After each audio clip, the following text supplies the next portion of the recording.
So if you're moving fast in the IoT space, I think you have to come to terms with the facts that you will take some risks. Startups take risks. That's what we do. In order to get to market fast, you incur a higher risk of shipping a bug, having a regression or a defect in production that may impact your users. So what do we do to make that risk as acceptable as possible? I think number one is identify the critical functions of your device upfront. OTA should be on the list. You should make sure that OTAs on your list are critical functions. And those should be the functions that are required for your device to be safe and also for your device to be fixable in the event there's a problem.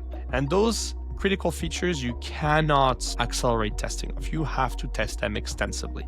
Test them automatically, test them manually, run a small beta test to test them in the field with some real users, whether it's friends and families or some early adopters of your product, and make sure you have the T's crossed and the I's dotted on these critical features. But of course, as we know, IoT products are very complex. Software has an exponential number of states, and you cannot test all of them. So the other thing that we need to do is build observability, have the infrastructure we need to identify problems when they do occur, and inevitably they will, and then have infrastructure so that we can fix those problems by pushing OT updates. So I think as a small company, you test the things that absolutely must work 100% of the time. You test them extensively, and then you use observability to iron out issues as effectively as possible in your pre-launch testing, but then also to identify issues quickly and fix them before they're a bigger problem in the field. That's how we balance speed with risk.